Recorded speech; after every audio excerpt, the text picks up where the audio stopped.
Resigned or fired? Health-related or Iran-related? Tulsi Gabbard was never a powerhouse member of President Trump's national security team. She resigned today as director of national intelligence, citing a recent cancer diagnosis for her husband.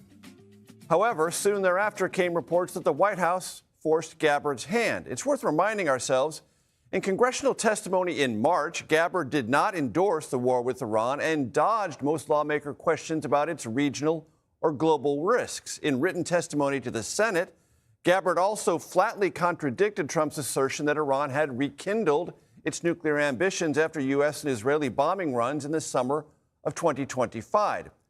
If Gabbard had a pre-existing profile in the Trump universe, it was as a critic of forever wars and U.S. military adventurism, specifically in Iran. When Trump launched the war with Iran, a senior counterterrorism official resigned in protest. Eyes naturally then turned toward Gabbard. Her departure today fits within a constellation of events this week suggesting President Trump might be considering, even strongly considering, relaunching the war. Consider. The president announced today he would not attend son Don Jr.'s wedding in the Bahamas. He also reversed plans to spend the weekend in Bedminster, New Jersey. About missing Don Jr.'s wedding, which the president never publicly committed to attend, Trump said, quote, "It is important for me to remain in Washington, D.C. at the White House during this important period of time," unquote.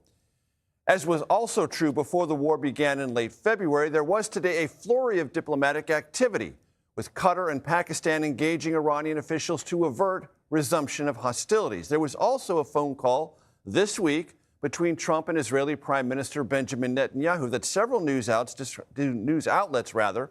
described as tense as the two leaders discussed and possibly debated next steps with Iran. Aaron MacLean and Sam Vinograd start us off from Washington. Aaron, as you know, is a CBS News national security analyst and host of the School of War podcast.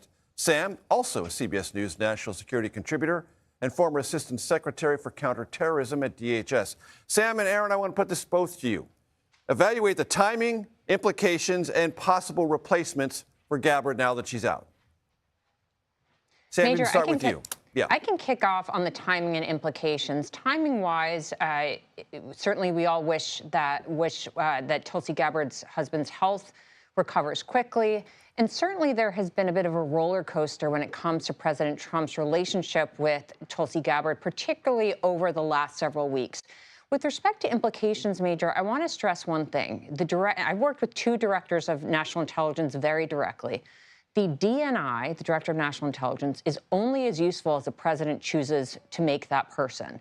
What I mean by that is the Director of National Intelligence really has two roles. The first is to be the closest intelligence advisor to the president, both via the president's daily brief, by briefing the president and the cabinet in National Security Council meetings and other settings. But the second job is to actually run the intelligence community, which has 18 component parts, including the Office of the Director of National Intelligence, the CIA, and other entities.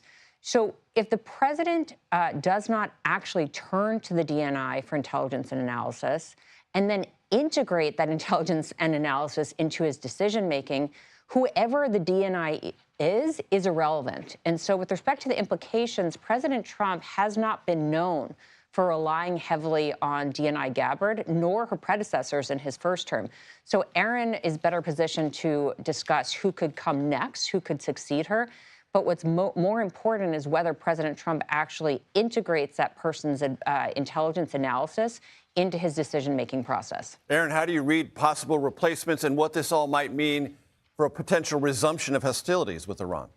Well, starting with the meaning, and then I'll come to some of the names that are in the mix, Major. I mean, I think this news, again, setting aside the hard and difficult aspect of Director Gabbard's husband's health, the strange aspect of this whole episode has been, for the Trump administration, perhaps unique amongst presidential administrations in modern American history, the president just doesn't seem to care that much whether his cabinet officials or senior appointees have a tradition of agreeing with his policy views. Tulsi Gabbard comes from a left of center, originally obviously the Democratic Party, restrainer, anti-interventionist foreign policy background. Those appear to be her deep and genuine convictions, and it led to all sorts of strange moments when she was in when she was in office, where she appeared, as you pointed out, in the introduction, to contradict the president's approach to this or that issue. And now, more than a year in, that seems to have finally run its course.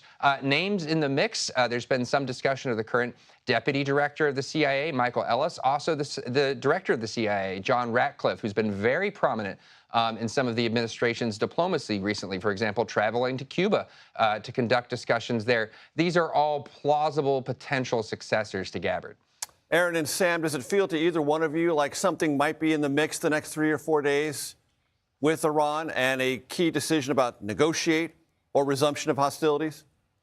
Well, I don't know about Aaron, but it always feels like something is in the mix between President Trump and Iran, not only because part of his strategy has been to keep not just Iran guessing, but to keep the world guessing, which is certainly having an implication for markets and various commodities. But certainly his decision to stay home this weekend is notable.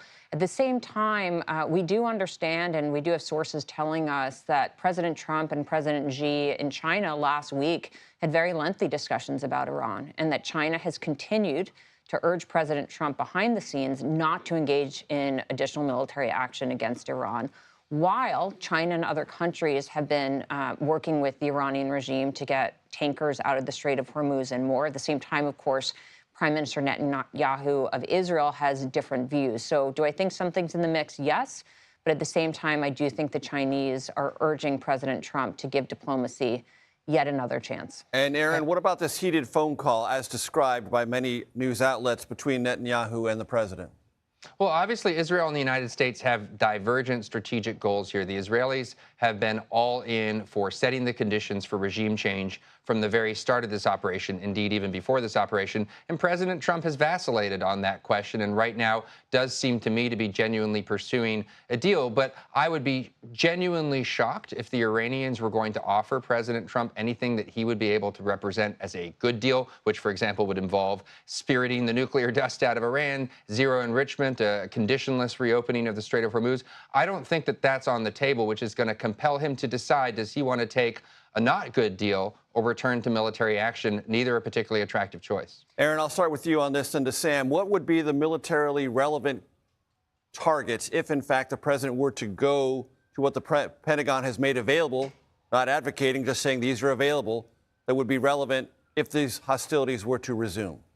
Well, I think one option you could see is a restarting of Project Freedom, whether or not under that name, and military action designed to reopen some level of traffic through the Strait of Hormuz. Of course, when Project Freedom was actually underway for that 24, 36 hours, the Iranians immediately escalated and struck targets in the UAE. So once you start down that road, you're probably looking at a wider range of hostilities no matter what. So I think you would see strikes on Iranian missile targets, strikes on drone targets, going back after some of those sets again. And then, again, potentially the economic targets, which the president repeatedly threatened to do, the power plants, the bridges, et cetera. We may be at the stage where that threat is something that he finally follows through on. Sam, I'll give you the final word. Final word, I'm going to bring it back to intelligence, where we started this segment. If the president does choose to open another military campaign against Iran, the key question is not what targets he's going to strike, but whether the underlying intelligence indicates or assesses that these strikes will actually compel the Iranian regime to more actively engage in negotiations. We could continue to conduct strikes against the Iranian regime for months with no impact. So as he considers what to do, I do hope that the acting director of national intelligence is briefing him on whether any level of strikes against any range of targets will ultimately impact the IRGC and the Iranian regime more broadly to be more open to a deal of some kind. Very smart stuff, as always. Aaron MacLean, Sam Vinograd, thank you very much.